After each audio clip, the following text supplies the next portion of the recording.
we're back to modifying this thing, the Celica.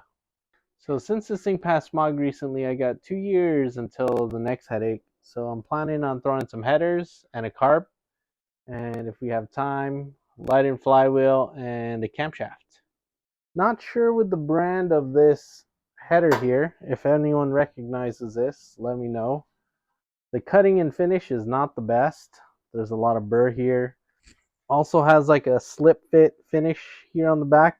They look stainless. Missing some hardware there. Let's go up, up, up. I realized if we're gonna go through the trouble of all this, I might as well take off the shifter, to take off the transmission, and change the rear seal, to change the flywheel, and change rear mainsail.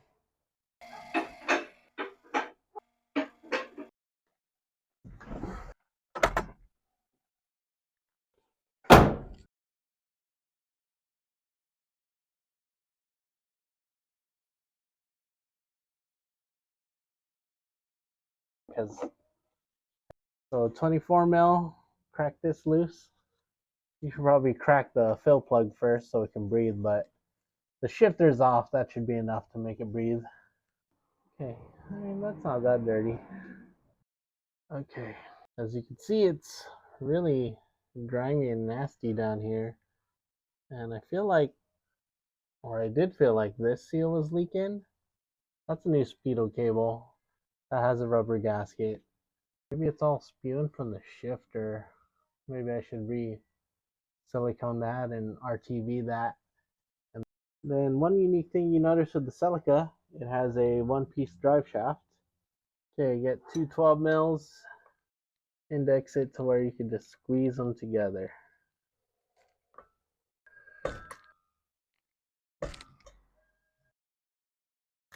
Meaning mark this. Okay, so I'm gonna pry from here just to get it loose from the flange, because this thing is hub centric. There we go. You look on the other side, I'm gonna pull this out, and there might be some oil that's gonna drip out of here. Shouldn't be a lot.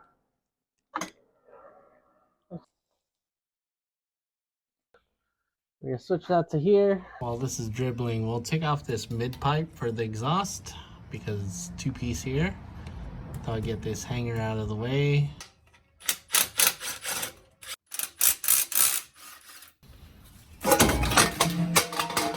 Thank you, Gravity, for helping me with that. One bell housing bolt, and then another on the other side. So I could get a gear wrench or long handle to loosen it, but we're going to tilt the engine back, use a lot of extensions. Okay, a little short here, we're gonna need, yeah, there you go. Okay, so now you can definitely see that one and that one.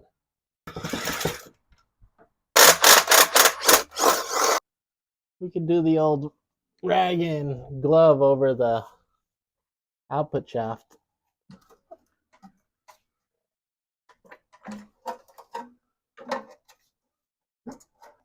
Definitely.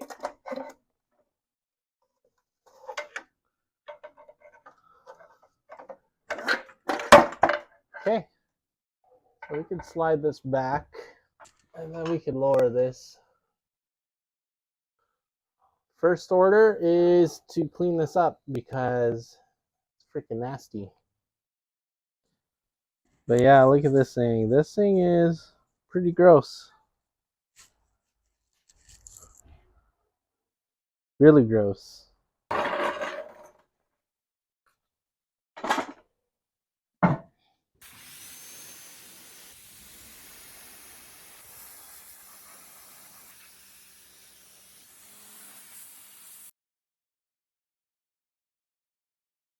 Got the transmission here on the bench. I took off the bell housing because it's just way too gross. Obviously it's not big enough, but we'll just start it up and rotate and scrub it around. Okay, quick little pressure wash after, and it's a little better. So what's interesting is This is loud and worn, so you can hear this thing howling. But you can still see the machine surface on the clutch and on the flywheel, and that still looks good. But this bearing is hammered, so I need a pilot bearing and a throwout bearing, and we might as well do a rear main seal. Had to wait for parts, so this thing's still on the lift, but essentially I got this thing all cleaned up. Put this in the sonic washer and just pressure washed everything else. Resealed this gasket with Honda Bond because it's rubber, but it's very hard and dried out. And we're gonna replace this seal here. I got a new seal here. You just need to pop-a-roo this thing, just like that. I mean, I've seen the trick where they get the spring and they put more tension on it. I might need to do that, but no, we're not gonna mess with that. Got some gear oil, lube on the inside. Got a piece of wood here. Piece of wood, everybody. Okay, also cleaned up this little ring here. This thing was all kind of bent, so just hammered it off. We're gonna just tap her back in. Compression fit. If anything, all the dirt was holding it in.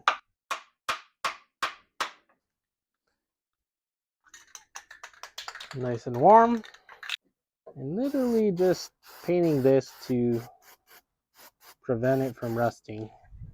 We'll shine up this portion because that's what makes contact with the bearing.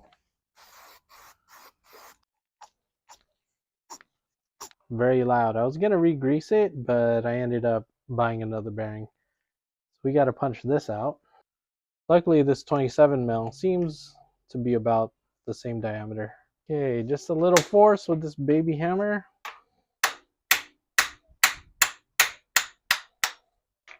It's already out. Okay, shine that up. They're the same but not the same. This one's so cheap it doesn't even have a part number. So essentially we're just gonna plug this in and give it a little tap tap tap. Probably use a piece of wood.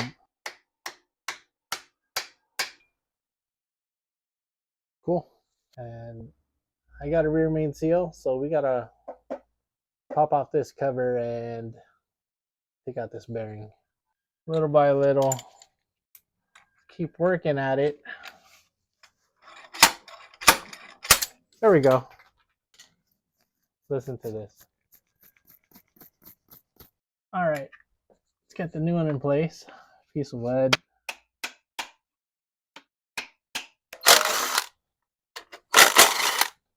Held in by the dowel pins. There's the back.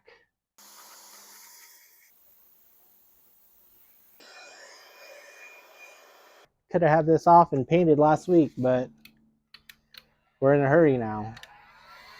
So we're just gonna heat this up with the heat gun. You want to make sure the new seal you have is the same size, which seems like it is.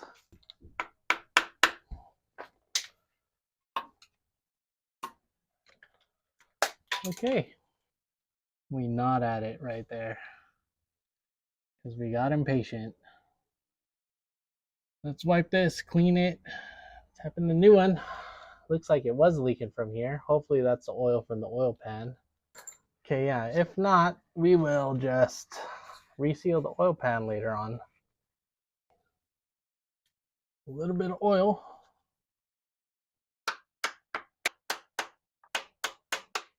We will just flip this around.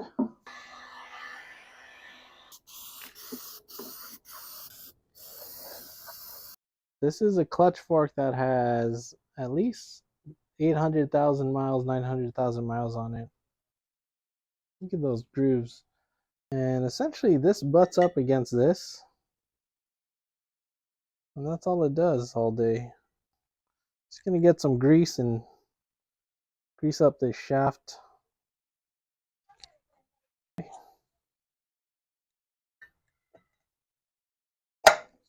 Oh yeah, let's put some grease on these contact pads too. I'm gonna bend these in a little to get a little more confidence out of them. Don't know if I showed you guys, but this is a lightened flywheel. You can see it's machined on the backside. I mean, it's still pretty heavy by flywheel standards. Oh, but compared to this, oh yeah. I'm gonna guess that's like 25 pounds. This feels like 20. Complete estimate. I don't know what the actual value would be. So, we're gonna get this painted thing on. This is our flywheel.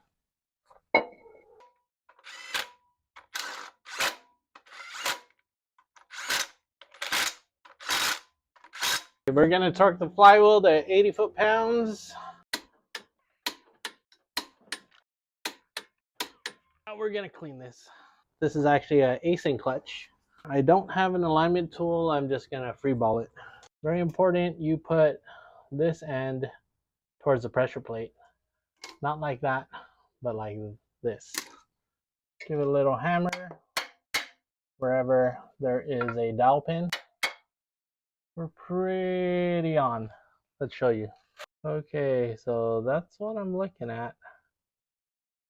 That looks pretty straight to me. We're going to wrestle with that. We'll just snug this up. Star pattern.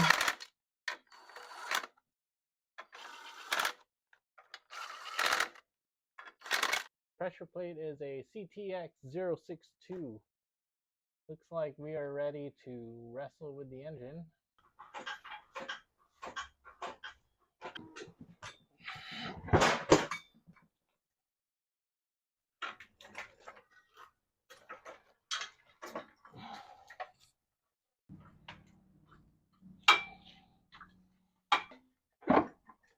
There we go. And to complete this, I have repainted this mount and this mount.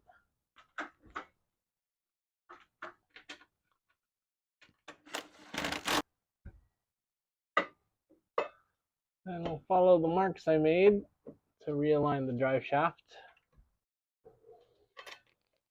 Once they're snug, we crank on them.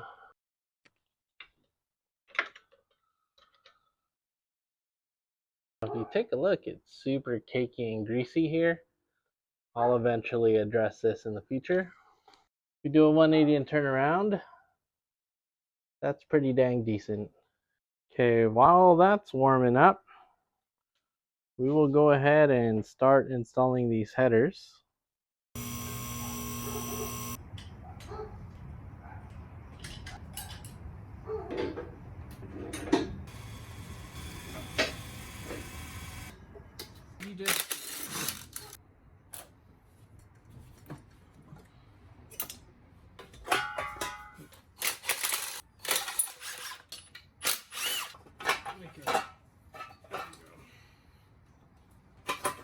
Even this dang heat shield. Okay, so we gotta remove this EGR, which I think it's just bolted in. Okay, got this out. Like I said, not sure what brand headers these are, but they came with the car.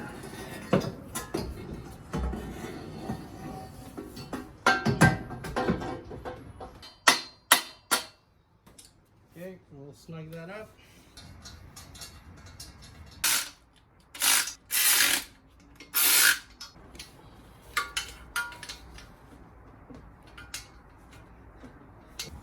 A flange style gasket here.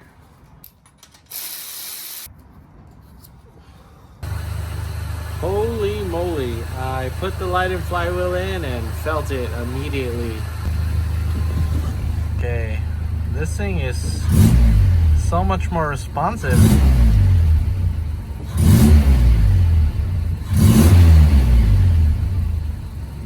I like it.